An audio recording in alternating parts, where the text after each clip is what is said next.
All right, welcome to Press Record Media's One Take podcast. I'm Will Stroud with my partner here, Ryan Timms. Today we are going to discuss the actual first piece of branded content we made for one of our favorite clients, Bobcat Tractors. This piece was especially special to me because the subject, Ryan Nyquist, is a good friend of mine for the past 20 years. If you don't know who Ryan is, he's a professional BMX rider, very decorated. He's been in all the big events. He's been in the X Games, and now he's the Team USA men's Olympic BMX coach and women's. So he coaches the men and women Olympic team. He's based here in Wilmington, North Carolina, pretty close to us, about a 2-hour drive from where we're located here in RTP, North Carolina. So we planned this as a 3-day shoot where we took a crew of about 5 of us out to Wilmington to spend some time with Ryan and the female Olympians, Paris and Hannah. So let's go ahead and get started. Let's check out the video and we'll give some commentary. All right, here we go. Opening on that big drone shot. You remember we had just got this drone, so I flew it with the prop guards on because we were so sketched we were going to crash. Life is too short to get involved with something that you can't enjoy. For me, it's finding those things that I'm passionate about, coming up with these crazy, cool concepts and making them come to life. Just wanted to establish who Ryan is. Just constantly finding professional ways BMXer. And that soundbite really encompasses him, right? Just want to find ways to have fun. I feel like we see and feel that through the whole video. Yep. These ramps are Ryan's private backyard ramps that he had built a few years back, and this is kind of like where he does all his private training. That's Ryan and Paris and Hannah. I've been working with the women for about 3 years now, and seeing where they started and where they're at now, there's been like a ton of growth. You got it all. Yeah, with the foot and the... Recently, kind of leading up to Tokyo, we've been doing these like kind of smaller private sessions, Tuesdays and Thursdays. Those interviews look and great. Those have been awesome. Yep. We just have a really good vibe out there. I feel like most every day we leave feeling accomplished. He just tells us to go faster. That's really all he does. Hannah, try going faster. Oh, wait, hold on, give me a second. A little bit of humor here. Go faster. Go faster. Yeah, it's nice Sure to you go faster. Go higher. nice to humanize them a little bit too. A lot of times, traditional BMX videos is just clip, riding. Yeah. And this, we wanted to go a little deeper. We wanted to tell more about personalities, who they are. Like I said, I've known Ryan for a long time. He's a really funny guy. He's got a lot of jokes. He's always cutting up, always messing with people. So we really wanted to illustrate that with this piece and show the chemistry between him and the 2 female riders. So I feel like we did a pretty good job. Normally, we don't always have a dedicated sound guy on these types of shoots, but we had our good buddy Mike, the Mangler McQueen. Shout out to Mangler. And we asked him to mic up all the athletes. He had these really small mic packs to where the athletes could just put them in their back pocket, and they're not too big where if they were to fall on them, they would have gotten hurt. So we were able to hide the mic packs on them and keep them mic'd up pretty much all day this day. So we were able to get some dialogue while they were up on the ramps. A lot of times we don't have the opportunity to grab those kinds of in-the-moment A-roll, which was nice for this piece. Mm-hmm. Yeah, having them mic'd up the whole time just gives you that more real look at their personalities and chemistry kind of as a group. That I think was the real reason why we wanted a sound person there, was for that exact scenario, because we knew we wanted to get some of those interactions and those little moments. Your background in action sports in particular, you've been filming bikes for 25 years plus years. And I think that we kind of know that world, and we know that some of the best stuff that they were going to say is kind of in between, maybe not necessarily during the interviews, but that they all have big personalities, and we wanted to make sure that kind of shined through, especially Ryan's. Exactly. We didn't even, I don't even think we prompted them to say stuff. We just knew that naturally, like during these types of sessions, I've filmed enough of this type of content before, just knowing that there's a lot of downtime in between the riding to where riders they're just sitting around just kind of BSing up on the deck, and that's exactly what we wanted to capture. And Ryan did a really good job. I mean, he's just naturally himself. We didn't have to say, poke fun at the girls, give him a hard time, and he just naturally knew that that's kind of who he is and what he does. So that was a lot of fun just to kind of hear him. I remember I had the earphones in, and I was like standing across the ramp, and I was just like cracking up the whole day because I just couldn't not laugh when he was just harassing them constantly and just kind of giving them a hard time. But that's just how he is. It's not like he was hamming it up because he was on camera. He's just that kind of dude. Yep.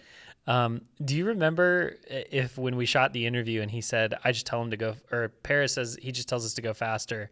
Did we feed him that on the ramps, or did he just actually say, hey, go faster? That was natural conversation because we weren't taking notes during the interview. So that was, I have to give a shout out to the editor, Judge. Judge edited this for us. He's one of our good buddies in Kansas City. He edited this particular piece and he just matched those sound bites up in post. But it would have, I'm glad he found that because that was a really special transition. Yeah. Maybe not a lot of people caught it, but it was just such a special moment. He edited that so perfectly. Big example of like you couldn't write this stuff. Yes. You have to just capture a ton and then kind of mold this together in post because we couldn't have planned for that. Right. And how perfect their chemistry could have been, what he's saying to them. Those are all things that is real and right. authentic. And part of it is kind of like, I hate to say like the spray and pray approach because we probably do have like 2 hours of them just sitting up on the deck. And we kind of just film until they start saying some interesting stuff. And then we just keep the cameras rolling until the fun conversation is had. And then we just kind of cherry pick the best stuff, right? Yep. And the longer that they're mic'd up, the quicker they are to kind of forget that they're mic'd up. And we get some of those very real and authentic moments.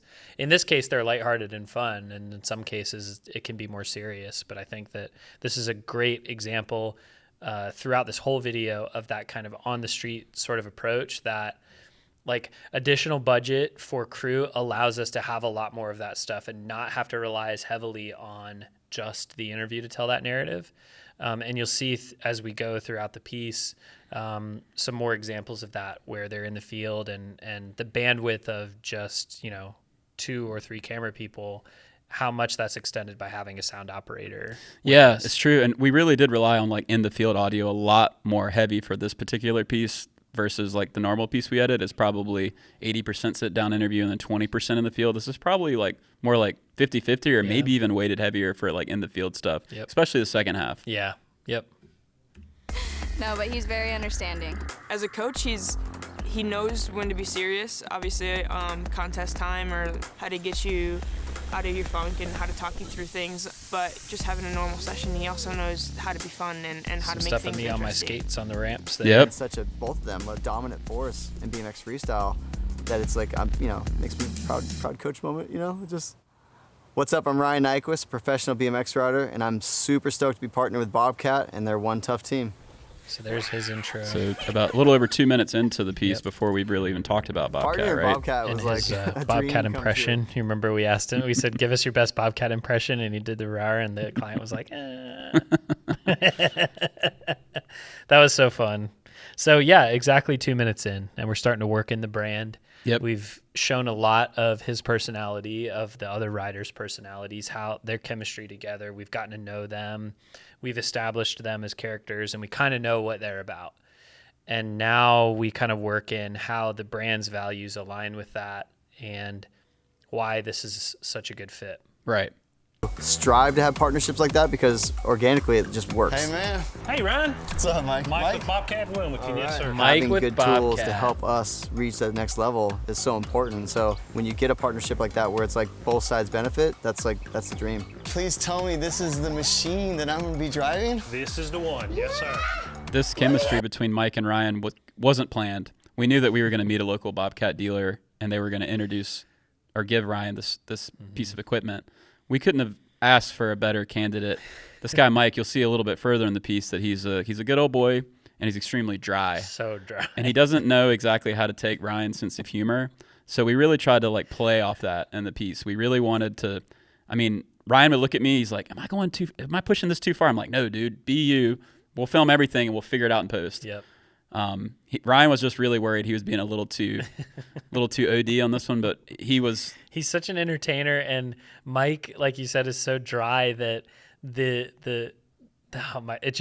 works. Yeah. And it's so funny, especially to me, like just seeing Mike kind of feel really uncomfortable and those moments kind of live on camera for a few. It just makes the interactions like so good. And that was real. Yeah. Like I remember when we were first going to go to Wilmington, they mentioned to us that they had somebody who like was a BMXer that they were going to have interact. So somebody who probably already knew who Ryan was. And we were kind of like, we're not so sure about that, but we'll just let it be what it's going to be. And then like that dude was sick. Yeah. Remember we got there and he just like, right. he just couldn't come in. And so we got Mike instead, like last minute. Mike didn't know that he was going to do this, but man, It was so much better having like, I hate to say like it could have turned into like a fanboy situation if it had to happen to be a Bobcat employee that was a BMXer and he knew who Ryan was, the BMX god that he is. That could have made this, the dynamic would have been so different. But it was even better that we met our buddy Mike here, and he was just we couldn't have casted a better person. he by says trying. some of the funniest one-liners throughout this video that like still after editing this and working on this, it's still stuck in my brain to this day, and we'll like recite them and joking around in the office and stuff. It was just so good. Sick. It's got a bucket on front. We're gonna pick up some dirt. Can I sit? Go ahead. Okay, yeah, there's a lot of stuff. There's a lot Ryan of had things. seriously never operated any heavy equipment before this day, so that's another funny part of it. Man, I feel like we're best friends right now. There you I go. really do. You I can tell can't just wait how to dive uncomfortable into Mike is. He this just and shakes his head start, like, okay. making some of these ideas come to life. What's up, buddy? Good morning, good morning. Good to see you, man. There she is. Yeah, I mean, I'm happy to Some see more you. in the field audio here. My goodness, this is a beautiful both sight. mic'd Dude, up. I'm pretty stoked right now. Not gonna lie. Here you go, Ryan. Here's the Before keys. the Oh my gigantic gosh, hailstorm man. that hit us. I'm excited. I can't wait to We had to pick. like run to our cars after filming the scene because Yeah. hail, like the size of quarters started falling out And of it the wasn't sky. even like on the weather. We just kind of had to be Yeah. like, okay, we're going to go inside for a little while until this Yeah. passes, but it stopped production for a little while. Yeah, it was like North Carolina, like summer weather. The storms rolling quick, especially down on the coast. And I remember hiding in our cars for like 2 hours, Yeah. and we thought like the golf ball size hail was gonna like dent our cars up. It was so bad. And then but afterwards, it was like totally fine. So, 2 like, the hours rest of later, the we were footage with filming the again. jump- Yeah, Yeah. that's crazy. That's we're lucky. Like it's kind of like sandy out here. It's like beach sand, so the ground dries up really fast. So we got And lucky. a reminder, this was shot over 3 days. So this was the last day of production. So we kind of had it where we were doing the interviews and some of the get to know yous on day one. Day two was a little bit more interviews, some riding and some dealership stuff. And then day three was this scene where the tractor gets dropped off and then building the jump, which is kind of the climax or the end of the video. Yep.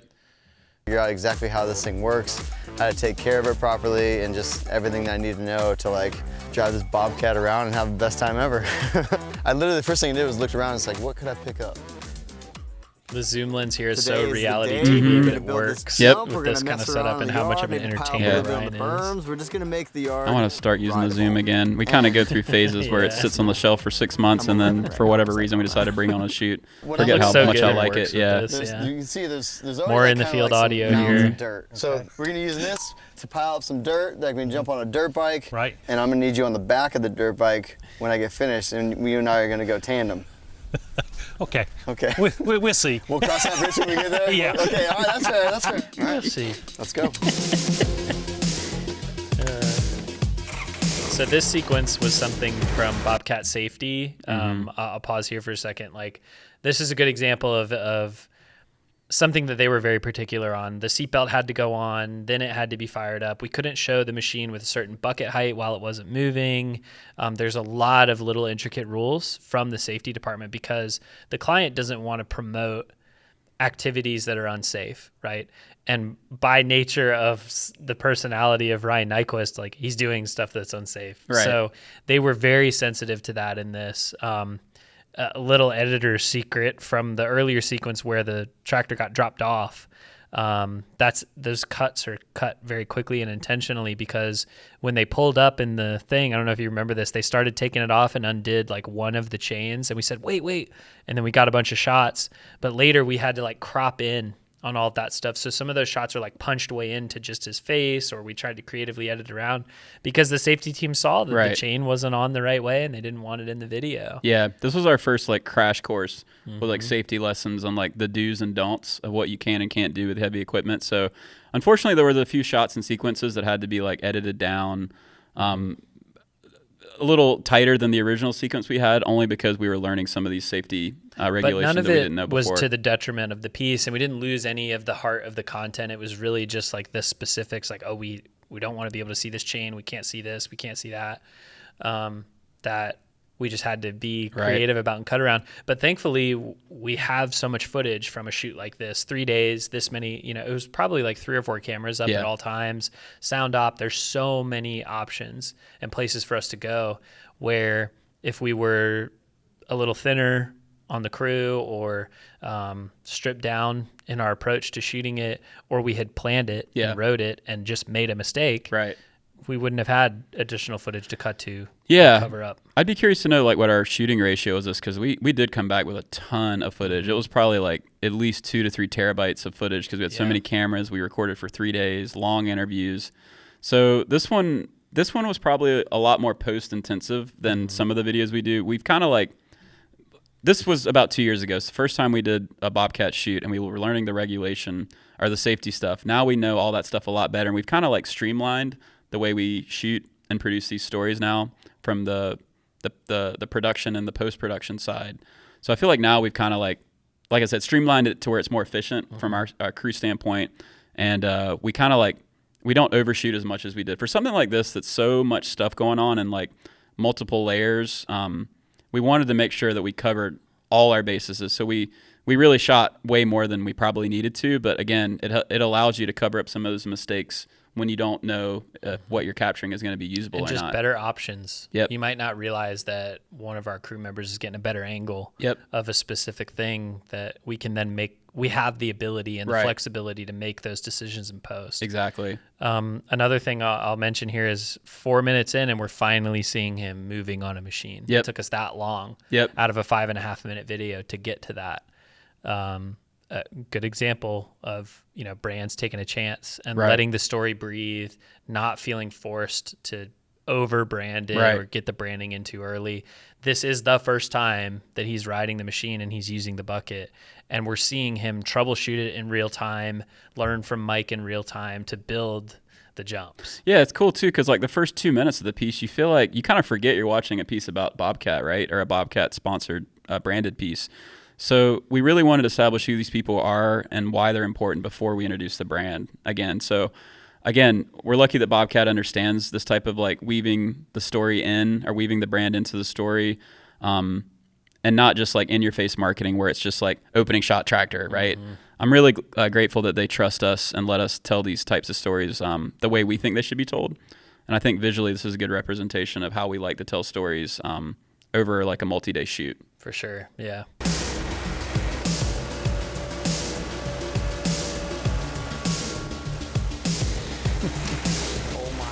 Mike watching him and supervising from my level of excitement after driving this compact tractor, it's pretty close if not equal to like landing a pretty amazing trick on my bike. Like my first really good scoop of dirt. Oh, that's a good one. And I looked over and Mike gave me the thumbs up. I was just like, dude, that was it. Like, that's my favorite I'm line hooked. from He's Mike. a rookie, but he's getting there. That was his best scoop yet right there. Again, you could not have ever written that line, right? He just came up with that. Yeah. And man, I still laugh at that line. Yep. All these years later. That was his best scoop yet. Yep. Man, that's like weaseled its way into promos for us. And we just talked about before this, like the customer wanted to take that out. Yeah. Because Mike says he's a rookie, but he's getting there. And they thought that it made him look like too much of an amateur operator. And we're like, you're watching him use this for the first time. Keep it in. It's such a good bite. Yeah, it just shows a little like humor, right? We don't always get to like show humor in these types of videos. So we were very grateful the client let us leave that soundbite in. They're such a good creative partner too, and a good example of like they're receptive to feedback, and so are we. So it creates better pieces in the end because we can say like, there's a reason why we left this in or why this has made the final cut, and they'll listen to those suggestions. And the same thing goes the other way. Like, hey, we can't see the chains. Right. Hey, he's using the bucket incorrectly. He's not buckled in. He's going backwards but looking forwards. Like, we have to be able to lean on them for things too. Yep. And this is a good example of how that's made a video much better for it. Yeah. And again, I just remembered, since this is the first shoot we did for Bobcat, it was the first time we really even ever met any of their marketing team in person. Mm-hmm. So we had Janessa and Karen from Bobcat's marketing team.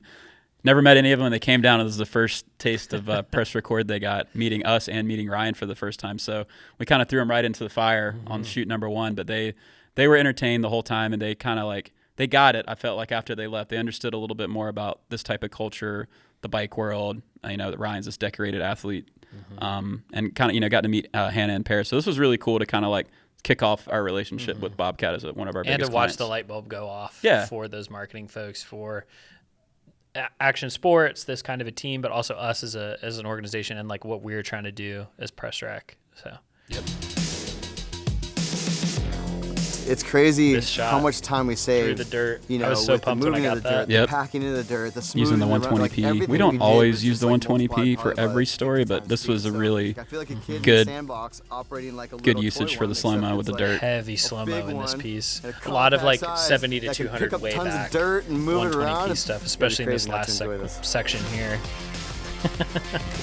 The high five shot's so good.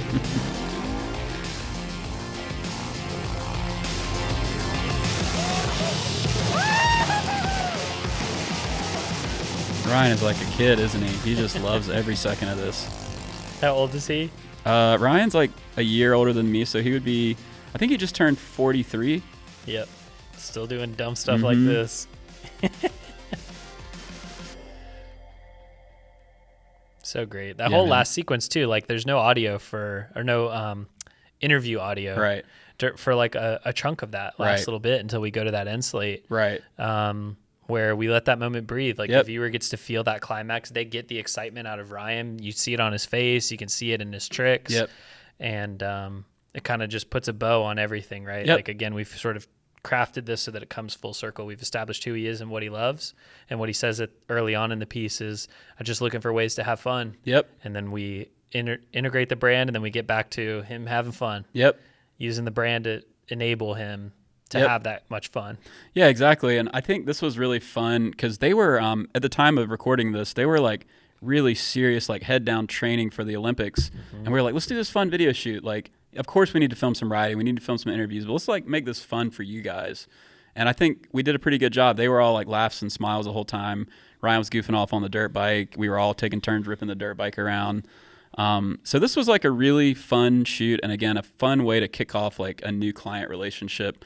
And get to do it with somebody like Nyquist, again, who I've known for so long, and he's been a friend of mine. We've done lots of previous shoots together in different places, but never got to work on like a special like branded piece for a company like this. Yeah, this is one that I know we both hold near and dear, and Yep. that we will for a long time. And we share this all the time to everybody who we work with when we're pitching new clients, when we're talking to folks, and we want to give them a good example of what it is that we do at Press Rec. This is one of the first ones that always jumps out to us. And I think our connection to action sports shows in this, right? And our ability to film that action, kind of be out in the wild, integrate a brand organically into the messaging of a piece.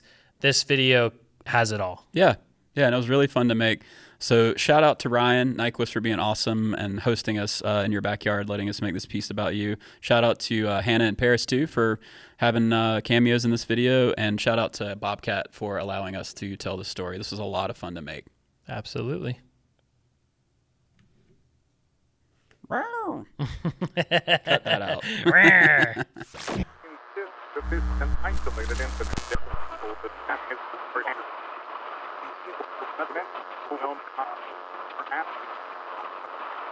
We will continue to keep you informed as this story unfolds. That's hard to be instead,